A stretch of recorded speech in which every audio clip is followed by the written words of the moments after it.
आज Doubtnut app download करें। Doubtnut पर अपने सभी गणित, रसायन विज्ञान, भौतिक विज्ञान और जीव विज्ञान के डाउट्स का करो सफाया। बस प्रश्न की फोटो खींचो, एक ही प्रश्न को क्रॉप करो और तुरंत वीडियो सोल्यूशन पाओ। अभी डाउनलोड करें। फ्रंट क्वेश्चन लगी आदर्श गैस के लिए दो जो पीवी वक्र ए बी तथा ए सी दिए गए हैं, जिनमें जो है एक समतापी प्रक्रम है, दूसरा हमारा क्या है, रुद्रष्म प्रक्रम है। तो देखिए क्वेश्चन में ये पूछा गया है कि कौन सा वक्र रुद्रष्म तथा जो है कौन सा समतापी प्रक्रम प्रदर्शित करता है हमें बताना है, और क्यों करता है ये बताना है। तो और दूसरा पूछा गया है कि ए से सी परिवर्तन में गैस द्वारा कृत कार्य कितना होगा, और दूसरा जो है गैस द्वारा ली गई ऊष्मा कितनी होगी और गैस की आंतरिक ऊर्जा में परिवर्तन कितना होगा, ये हमें बताना है। तो देखिए यहाँ पे अवश्य पूछा गया है हमें कि ए से बी तक परिवर्तन में गैस के द्वारा कृत कार्य कितना होगा और गैस की आंतरिक ऊर्जा में कितना परिवर्तन होगा, ये बताना है, और गैस द्वारा ली गई ऊष्मा क्या होगी ये भी बतानी है। तो चलिए इस क्वेश्चन को हम लोग सॉल्व करते हैं।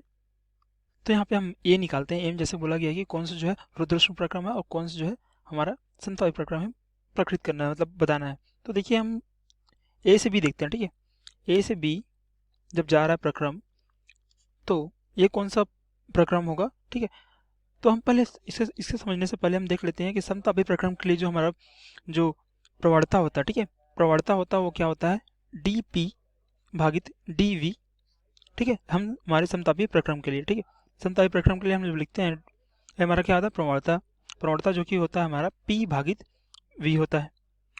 और वहीं पे हम यदि हमारा किसके लिए हम लिखिए रुद्रष्म प्रक्रम के लिए हमारा प्रवणता निकाले तो होता है डी पी भागित डी वी, ठीक है। ये हमारा किसके लिए, रुद्रष्म प्रक्रम के लिए है, तो होता है गामा पी भागित वी।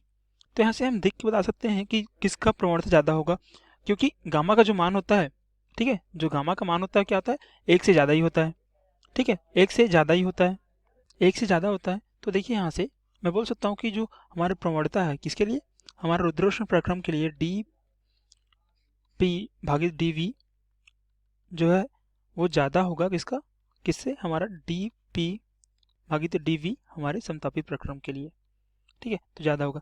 तो हम यहाँ से देखिए हमारा सबसे ज़्यादा जो है किसका जो है हमारे पास प्रवणता है, सबसे ज़्यादा स्लोप पे हमारा किसके लिए है, ए से सी के लिए सबसे ज़्यादा प्रवणता है। तो हम बोल सकते हैं कि ए से सी जो होगा हमारा, ए से सी जो प्रक्रम हो रहा है वो क्या है, हमारा रुद्रोष्म प्रक्रम होगा, ठीक है, रुद्रोष्म प्रक्रम। इसको अच्छे से लिखते हैं और क्या हो जाएगा, रुद्रोष्म। बोल सकते हैं कि जो ए से सी है, देखिए चित्र में यहाँ से लेके यहाँ तक जा रहा है उसकी प्रवणता ज़्यादा है, तो ये होगा हमारा रुद्रोष्म प्रक्रम। और ए से बी जो जा रहा है वो क्या होगा, समतापी प्रक्रम। तो ये तो होगा हमारा ए का आंसर, ठीक है, ए का आंसर हम निकाल चुके हैं। अब बी निकालना है। यहाँ पे देखिए बी में क्या क्या पूछा गया है उसको देख लेते हैं पहले। तो पहला पूछा गया हमें कि उसने कितना जो है कार्य किया, ठीक है। ए से सी जब प्रक्रम हो रहा है यहाँ से लेके यहाँ तक, तो उसने गैस द्वारा जो है कार्य कितना किया गया, पहला पूछा है। तो निकालते हैं, पहला कार्य निकालेंगे यहाँ से, ठीक है। अब दूसरा निकालेंगे हम, देखते हैं दूसरा जो है क्या निकालने पड़ा है, ली गई ऊष्मा, ठीक है, ली गई ऊष्मा निकालनी है हमें, तो क्यू यहाँ पे हमें निकालना है। और तीसरा हमें निकालना है क्या, तीसरा निकालना है हमें गैस की आंतरिक ऊर्जा में परिवर्तन क्या होगा, तो डी यू यहाँ पे हमें निकालना है। तो देखिए, तो यदि हम कार्य की बात करें तो कार्य हम जानते हैं कि यदि कोई प्रक्रम हमें दिया गया है पीवी आरेख में, ठीक है, ये हमारा क्या पी वी के आरेख में, तो इसके नीचे का जितना भी हमारा क्या होगा, क्षेत्रफल होगा, वही हमारा क्या होगा, कार्य के बराबर होगा। तो यहाँ से हम बोल सकते हैं कि ए सी डी ई डी के बीच का जो क्षेत्रफल होगा वही हमारा कार्य के बराबर होगा, ठीक है। तो यहाँ पे लिखता हूँ मैं, कार्य बराबर क्या हो जाएगा हमारा, क्षेत्रफल जो कि होगा हमारा धनात्मक, ठीक है। धनात्मक क्यों होगा, क्योंकि हमारा निकाय द्वारा कार्य किया जा रहा है, तो ये धनात्मक हो जाएगा। अब देखते हैं हमारा उष्मा में स्थानांतरण, ठीक है, उष्मा में स्थानांतरण, तो उसके लिए हम क्या करना पड़ेगा, हमें डी यू निकालना पड़ेगा। तो डी यू के लिए हम यदि हम मान के चलते हैं कि जो ये क्या है हमारा, देखिए क्वेश्चन में बोला गया है आदर्श गैस, ठीक है, क्वेश्चन में बोला गया हमें कि ये एक आदर्श गैस है, तो आदर्श गैस के लिए हमारा डी यू का जो सूत्र होता है क्या होता है, डी यू बराबर हमारा क्या होता है, डी यू बराबर होता है m c v d t होता है, ठीक है। तो यहाँ से हम क्या करेंगे, अंतिम तापमान निकाल सकते हैं। तो देखिए हम इसको क्या लिखेंगे, तो यदि हम प्रथम नियम के अनुसार अनुसार लिखे तो क्या हो जाएगा, Q बराबर क्या हो जाएगा, du धन डेल W होगा, ये भी डेल होगा, ठीक है। तो देखिए यहाँ से उष्मा का स्थानांतरण कितना होगा, देखिए उष्मा का स्थानांतरण हमारा बोल सकते हैं यहाँ पे, यदि हमारा ताप कितना है, यहाँ पे मान लेते हैं कितना TA होगा, यहाँ TB होगा और यहाँ पे TC होगा, ठीक है। तो हम यदि यहाँ पे निकालना चाहें क्या, हमारा आंतरिक Q बराबर आंतरिक जो है ऊर्जा निकालना चाहें, ठीक है, आंतरिक ऊर्जा निकालना चाहे, मैं परिवर्तन निकालना चाहे तो क्या हो जाएगा, MCV, देखिए तो TC तक जा रहा है तो TC ऋणात्मक हो जाएगा TA और डेल W। तो ये उष्मा का जो है हमें यहाँ पे मिल चुका, उष्मा कुछ इतनी हुई है, ठीक है। अब जो है हम ये भी निकाल चुके हैं, यही हमारा क्या होगा, तीसरा हो जाएगा। देखिए यहाँ से जो आंतरिक ऊर्जा में परिवर्तन कितना हो रहा है, MCV dt, ठीक है, यही हमारा क्या हो जाएगा, बी का आंसर। अब हमें देखिए सी पे क्या बोला गया, देखिए सी पे बोला गया है कि ए से बी परिवर्तन में हमें कृत कार्य निकालना है, आंतरिक ऊर्जा में परिवर्तन निकालना है और गैस द्वारा ली गई उष्मा क्या होगी हमें निकालना है।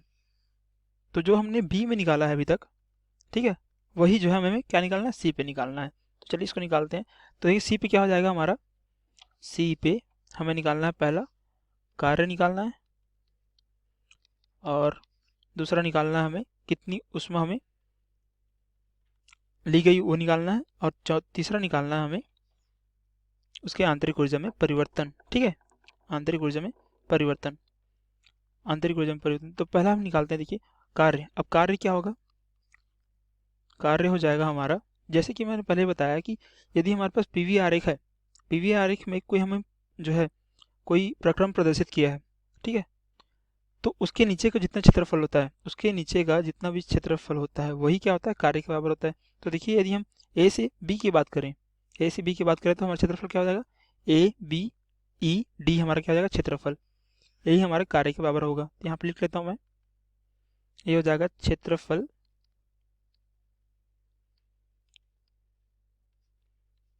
ABED, ठीक है, ये हमारा क्या हो जाएगा। देखिए यहाँ भी क्या धनात्मक मान होगा, इसका जो कार्य आ रहा है वो भी धनात्मक मान होगा क्योंकि निकाय द्वारा कार्य किया जा रहा है। और हम आरेख से समझ सकते हैं कि जो उसका क्या हो रहा है, प्रसार हो रहा है, तो धनात्मक ही होगा। और ठीक है, यहाँ से दूसरा निकालते हैं। दूसरा निकालने के हम प्रथम नियम का यूज़ करेंगे, उसमें गति का प्रथम नियम जो कि होता है डेल Q बराबर क्या होता है, DU धन डेल W के बराबर। तो यहाँ डेल W हम बता चुके हैं कि धनात्मक मान होगा और वो क्षेत्रफल के बराबर होगा। अब हमारा यदि देखिए DU हमारा आंतरिक ऊर्जा में परिवर्तन, जैसे कि हमें बोला गया है कि यहाँ पे जो निकाय में गैस है वो क्या है, आदर्श गैस है, तो उसके लिए हमारा समीकरण होता है MCV dt होता है। तो जो हमारा आंतरिक ऊर्जा में परिवर्तन क्या हो जाएगा, हमारा MCV dt। अब देखिए जो अंतिम ताप क्या होगा, हमारा अंतिम ताप होगा TB ऋणात्मक TA हो जाएगा। ये तो हो गया हमारा आंतरिक ऊर्जा में परिवर्तन। तो ये हमारा क्या हो जाएगा, तीसरा जो है हमें पूछा गया था वो निकाल चुके, ठीक है, ये हमारा तीसरा आंसर हो गया। अब ये दूसरा आंसर जो है उष्मा गति, जो उष्मा कितना ली गई है वो निकालना है, तो वो हो जाएगा दूसरा हमारा। देखिए यहाँ से ये हो जाएगा डेल W डेल Q बराबर हो जाएगा आपका MCV TB ऋण TA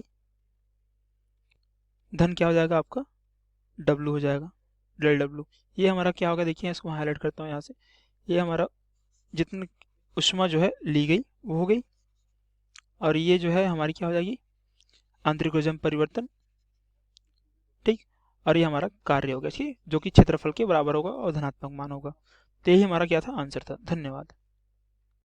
कक्षा 6वीं से 12वीं से लेकर नीट IIT JEE वो एडवांस के लेवल तक 1 करोड़ से ज्यादा छात्रों का भरोसा।